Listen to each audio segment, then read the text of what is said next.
Good morning, guys. So recently I got this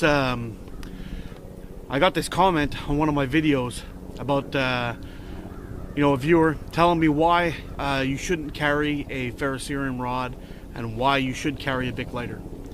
And at first I was just gonna let this go, but I had to address it.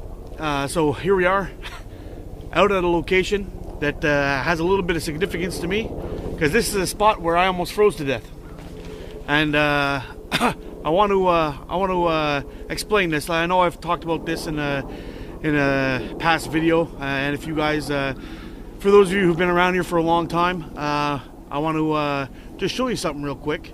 How close we are to homes, how bad things can turn in a second, and how fast they did turn on me.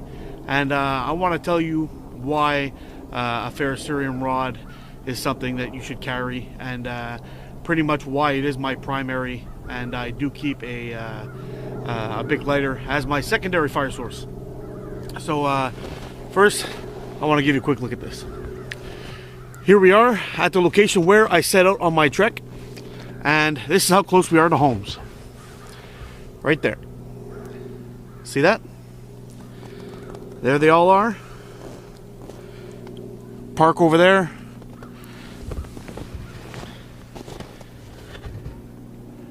But everything else behind me is all water. Now, I don't know if you'll be able to see, but straight back there, about 1.5 kilometers, there's an island.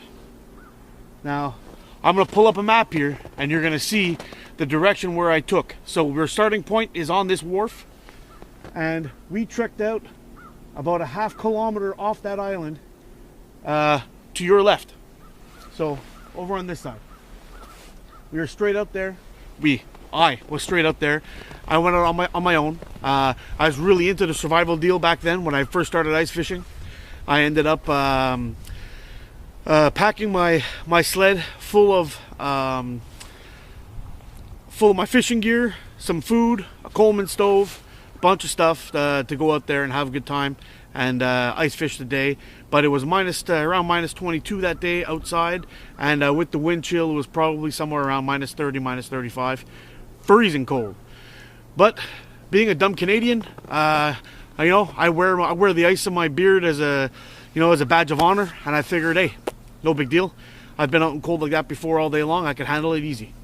So I went on out there. I didn't bring any water with me because unfortunately the snow was about 3 feet deep all out here. So I dragged my sled through all that snow all the way down to that location. Now, it was so cold that day that I wasn't able to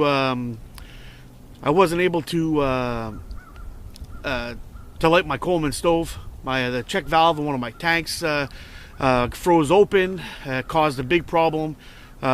Basically my Coleman stove almost blew up on me, so that was out of the question. But I did keep some wood with me because my plan was to the Coleman stove was there to actually boil water, to boil some snow down and make some water. And I brought the wood just to keep warm and have my hands over it and whatnot while I was out there. And I was gonna light that wood inside of a little pot that you've seen in many of my ice fishing videos. I'll show you a quick clip.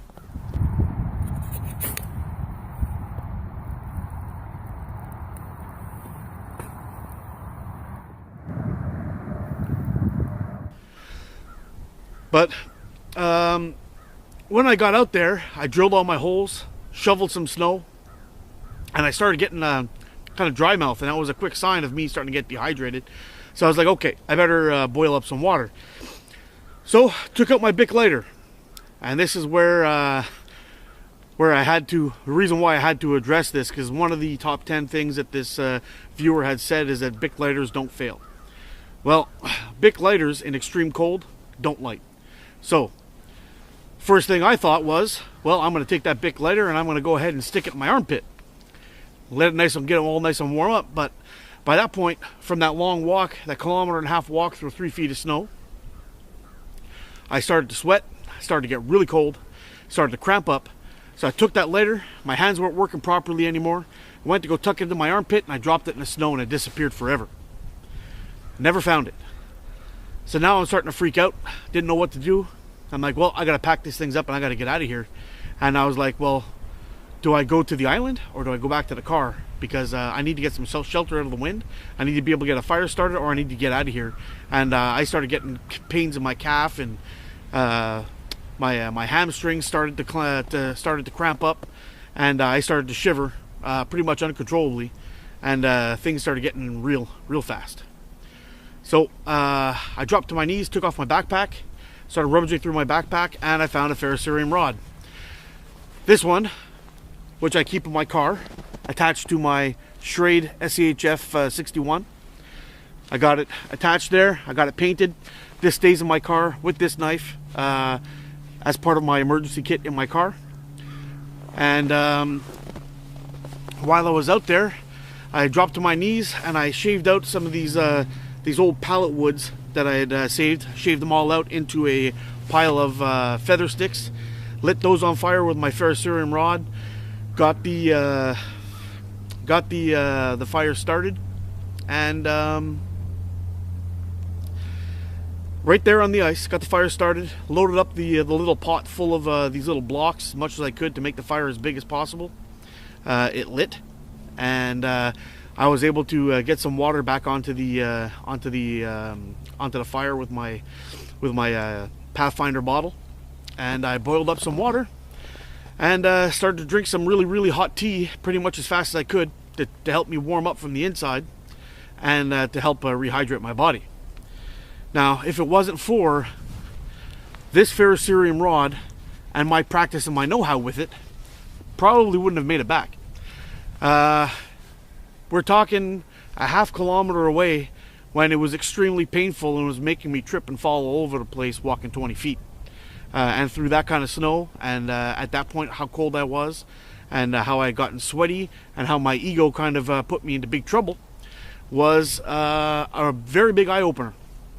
Now, from that day forward, I started using my ferrocerium rod as my primary and carrying a backup of a lighter.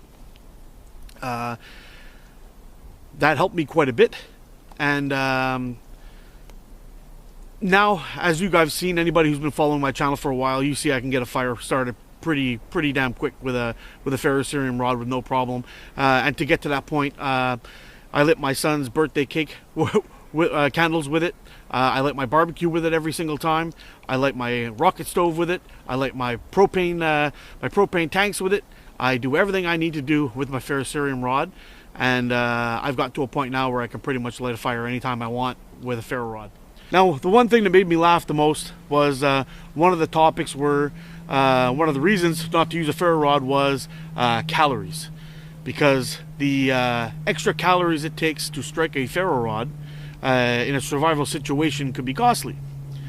Well, if you're freezing to death and you have extreme hypothermia, you don't give a shit about calories at that time. Now, if you're living in a place like Florida or California, where it's where it's been really dry, or it's really warm, and you don't have to worry about your ferrocerium rod, or you don't have to worry about your lighter freezing or getting too wet or whatever it is, then by all means go ahead.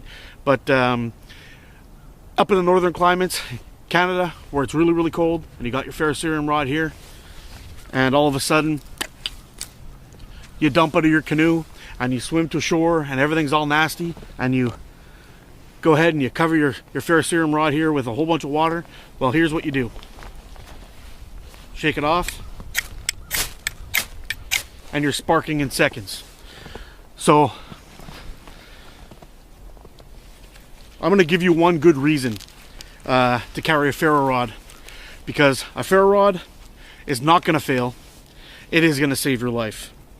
Now, if you're concerned about the little bit of extra weight that a ferro rod puts in your backpack, or how many calories it's going to take for you to strike your ferro rod, stay inside. Don't go outside. Stay inside. It's safer for you there, because clearly you're far too worried about crap that's really irrelevant. So, that said, guys, be safe out there. Be safe in your backyards. Be safe everywhere. Practice your fire skills. Carry a ferro rod. Doesn't have to be your primary, but learn how to use it. Practice with it. It can save your life, because it has saved mine. Thank you all for watching. Just had to get this off my chest.